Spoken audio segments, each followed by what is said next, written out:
გამარჯობათ, ეს არის ჩემი არხი, მე ვარ ნათია შაი და მას შემდეგ რაც თქვენ გამოიწერთ ამ არხს, ეს არხი გახდება თქვენი არხიც. დღეს მინდა გესაუბროთ ეჭვიანობაზე. აზრი იმის შესახებ, რომ ეს ვიდეო ჩამეწერა, აი ესე დაიბადე და ესე გაჩნდა, პატარა ისტორიას მოგიყვებით. ერთ-ერთ ჯგუფში, სადაც გოგოები არიან, დაიწერა ესეთი პოსტი დაიდო, რომ ნამდვილი ქალი აბა რა არის, თუ არის ეჭვიანა და თუ კაც ნერვები არ დააწიწკნა. და ამ პოსტს ჰქონდა აი ძალიან დიდი გამოხმაურება, აქებდნენ ამას, რსეთანხმებოდნენ და აი ერთ-ერთი ძალიან მომხვდა გულზე, რომ აიო სწორედ ესეთ ქალსო მიატოვებენ ხოლმეო და არაფასებენო ესეთ ქალსო. და მომინდა რომ იმეწერა პასუხი და მივწერე პასუხი. შეიძლება უნდა მიმეწერა, შეიძლება არ უნდა მიმეწერა, მაგრამ ნუ რახან რაღაცას წერ სოციალურ ქსელში, მე ვფიქრობ, რომ დაშვებულია რომ გიპასუხონ ამაზე. და მივწერე ესეთი რაღაცა, რომ როცა ეჭვიანობ, ეს იმას ნიშნავს, რომ შენ თავთან აღიარებ, რომ მე არ ვარ კარგი, ლამაზი, ჭკვიანი, სასურველი და ასე შემდეგ და მე არ ვიმსახურებ სიყვარულს. და ესეთ ქალს მიატოვებენ თქო. და არ არის ესეთი ქალი დასაფასებელი. ანუ ნახე, შენ თვითონ არ აფასებ შენ თავს. და ამას, ნუ, ეს დავწერე და ნახეთ როგორ წაიკითხა ავტორმა. რომ შენ არ ხარ სიყვარულის ღირსი. მიიღო ესე. როცა მე დავწერე, რომ შენ ფიქრობ, რომ შენ არ ხარ სიყვარულის ღირსი. შენ ფიქრობ, ვერ გაიგო. ისევ და ისევ იქიდან გამომდინარე, ეს ქალი არის ძალიან ეჭვიანი და გაიგო, რა თქმა უნდა, ნეგატიურად ჩემი ნათქვამი. ნუ მე განვმარტე, რომ განა არ ხარ სიყვარულის ღირსი. ყველა ადამიანია სიყვარულის ღირსი. შენ ფიქრობ ასე, შენ შია პრობლემა, შენ არ გიყვარ შენი თავი, შენ აფასებ დაბლა შენ თავს, ხო, რომ რატო ეჭვიანობ, ესე იგი ვიღაცასაში არ არსებულთანაც შედიხარ კონკურენციაში, რომ აი ვიღაცამ არ მაჯობოს, ვიღაცამ არ წაიყვანოს ჩემი სიყვარული და ამ ყველაფრით თქო შენ იტანჯები თქო. რაც აი არავინ არ შემედავება, რომ ადამიანი როდესაც ეჭვიანობს, ძალიან იტანჯება ის და მისთვის არის ცუდი. აღარ უპასუხია, ამიტომ მე ვფიქრობ, რომ მან გაიაზრა რა ცუდ ხარი. თუმცა სანამ ამას უპასუხებდი და განვმარტავდი, ხო, ძალიან ესეთი რა რითი გამოიხატა ის, რომ გაიგო ცუდად და ისევ თავის პრიზმაში გაატარა და ესე ეჭვიანად აღიქვა ჩემი ნათქვამი. მიპასუხა ესე, რომ შენ ხარ ბებერი, შურიანი, გშურს და რატო არ ვარ სიყვარულის ღირსი. და ამის შემდეგ უპასუხე, რომ განა არ ხარ სიყვარულის ღირსი. შენ ეუბნები შენ თავს, რომ არ ვარ სიყვარულის ღირსი და აქედან მოდის ეჭვიანობა. და დააფასე და იმუშავე შენს თავზე, ხო? დაინახე, რომ ძალიან ლამაზიც ხარ, ნიჭიერიც ხარ, კარგიც ხარ, საყვარელიც ხარ და იმსახურებ სიყვარულს და თავდაჯერებულობა გაზარდე შენში. ამის შემდეგ არ უპასუხია უკვე და მაგიტო ამბობ, რომ ვფიქრობ, რომ გაიაზრა ეს ყველაფერი და გაიგო. და ისევ და ისევ მინდა ვთქვა, აი, რამხელა ამბავი მოვყევი, იმიტომ რომ გოგონებო, ნუ ეჭვიანობთ. ნახეთ, ორი რამ არის ამ ეჭვიანობაში. ერთი ის, რაც ამდენი ხანი ვილაპარაკე, რომ თქვენ არ ხართ თქვენ თავში დარწმუნებული. შეიძლება ამას ვერ იაზრებთ. აი რაღაც არაცნობიერად ამოგდით ეს, რომ მე არ ვარ სიყვარულის ღირსი, მე მიღალატებენ, რატო გიღალატებენ, ესე იგი რაღაცა არის ხო შენში. შეიძლება ეს ბავშვობის ტრაუმიდანაც მოდის, შეიძლება კი არა უმთავრესად ასე ხდება, მაგრამ ამის გამოსწორება შეიძლება, ხო?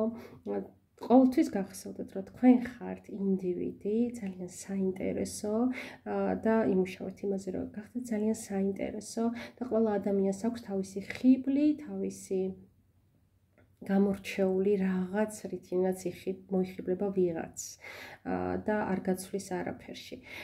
მეორე ერთი რამე გახსოვდეთ, რომ როდესაც ადამიანი არის შეყვარებული, როდესაც ადამიანი არის სავსე, ხო, მთლიანი და ბედნიერია შენში და შენთან, ის უბრალოდ ვერ ხედავს, ვერ ამჩნევს ვერავის სხვას, არ უნდა.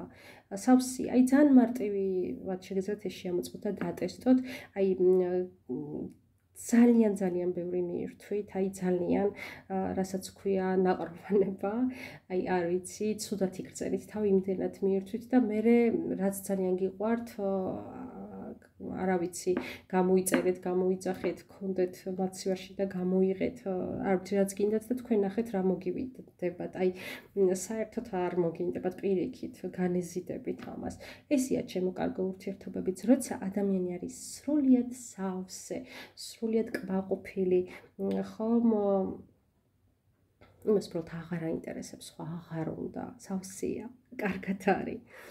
აღარ ეძებს სხვას და თუ შენ თავს აღიქვა ხო სრულყოფილად იდეალურად არ შეგეშალოთ იდეალური არა ვართ და არც არსებობს და ვერც გავხდებით და ძალიან მასპეზრებელიც იქნება ადამიანი რომელიც იდეალურია და არ აქვს ჩრდილები. არა, აი ჩრდილებით საინტერესოა, ის რაღაცა ნაკლოვანებად საინტერესო არის და ამიანად გიყვარებს ადამიანი. აი გაიხსენეთ ძალიან ცნობილი კინოფილმი, ყველას გექნებათ ნანახი, ჩემი საუკეთესო მეგობრის ქორწილი, როდესაც საპატარძლო საშინლად მღერის, როგორი ანთებული თვალებით უყურებს მას საქმრო. ეს არის სიყვარული, შენი ნაკლოვანებაც ძვირფასია მისთვის და ამიტომ დააფასე თქვენ თავი. ისეთი როგორიც ხართ და კი ბატონო, იმუშავეთ, ეს იმას არ ნიშნავს დაფასება, რომ გაჩერდეთ, მუდამ იმუშავეთ საკუთარ თავის განვითარებაზე. და არასოდეს არ გაგიჩნდებათ ეს, რომ მე მიღალატებენ აი ეს ეჭვიანობის თემა.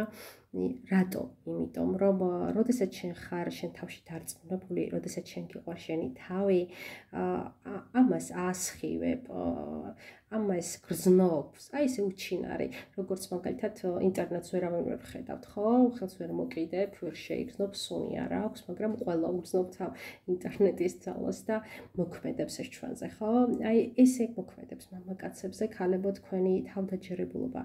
თქვენი სიყვარულით საკუთარ თავისადმი და მართლა აღარ დაიტანჯებით ეჭვიანობით და არ დაგვრჩებათ ამისთვის დრო, აი ამ ფუჭის აი ენერგიის მჭამელი საშინელი ემოციისთვის, რომელიც თქვენს განგრევთ და ნამდვილად მიგატოვებენ, იმიტომ რომ ძალიან მომაფესრებელია, როდესაც ეჭვიანობს ადამიანი შეზე თქვენ თავი დააყენეთ, აი გიყვართ ვიღაც ადამიანი და ეს არის საშინელი ეჭვიანი თავიდან რაღაცა მოგწოს, უყვარვარ და აი მე უკვე კოშმარად იქცევა ეს ყველაფერი და ერთი სული გაქვთ რომ გააღწიოთ მისი გარემოცვიდან. აი ეს ემართება კაცი ადამიანია ხალხა.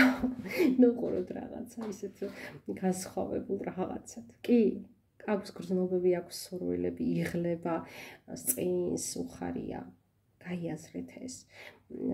მეორე რატო შეიძლება გიღალტოთ, არ უყვარდეთ უბრალოდ და მაშინ ძალიან კარგია თუ ადრე წავა თქვენგან და ადრე ნახავს სხვას, თქვენ უფრო ადრე აღმოჩნდებით სიმართლეში, ანუ ტყუილიდან ძალიან მალე გახვალთ და ეს არის ძალიან დიდი შანსი იმისა, რომ ნამდვილი სიყვარული იპოვოთ, იმიტომ რომ უკვე თავისუფალი იქნებით ურთიერთობიდან. მე მგონი ძალიან კარგია ეს ამბავი.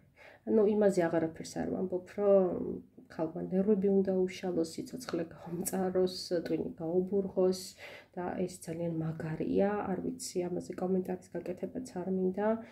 რა ვიცი, თქვენ თუ მოგწონთ ვინც ესე ფიქრობს, რომ ვინმე ნერვები გიშალოთ, სიცოცხლე გაგიმწაროთ, რა ვიცი, ტვინი გიბურღოთ და თქვენ მასთან ყოფნა მოგინდებათ, ну, ოკეი, იყავით ესე. ხო, ამაზე აღარც აღერს გაკეთება. და აი გარის, ნახეთ, კარტოს კარგი გამგონე უნდა, განა ვერ გაიაზრა, უბრალოდ მისმა ტვინმა არ მიიღოს ინფორმაცია, რომ შენ გაქვს პრობლემა, შენ ფიქრობ, რომ შენ არ ხარ სიყვარულის ღირსი და მან გაიგო, რომ მე ვთხარი, რომ შენ ვიღაცა სიტყვაზე, ანა, თეონა, რა ვიცი, ნებისმიერი, შენ არ ხარ სიყვარულის ღირსი. არა, ჩემო კარგებო, უბრალოდ ეს მინდა დაგანახოთ, რომ აი ესე აღიქვავთ რეალობას ეჭვიანი ადამიანი. აი ასე დამახინჯებულად აღიქვავს რეალობას ეჭვიანი ადამიანი და იმწარებს საკუთარ სიცოცხლესაც და უმწარებს სხვასაც სიცოცხლესაც. იყავით ბუნებრივები, იყავით თქვენ თავში შეყვარებულები, თავდაჯერებულები და დამიჯერეთ. არავის არ მოუნდება თქვენი ღალატი, თუ უყვარხართ და თუ არ უყვარხართ, ეს ძალიან კარგია, რომ თქვენგან გავა და წავა როგორც თქვენ. თუ მოგეწონათ ვიდეო, დალაიქეთ, გამოიწერეთ არხი, ხოლო ვისაც სურთ ჩემთან დაკავშირება, ტაროს კონსულტაციაზე, რეიკის სეანსებზე, ბედის მატრიცის გამოთვლაზე და ანალიზზე, შეგიძლიათ დამიკავშირდეთ ნომერზე 591-233-507.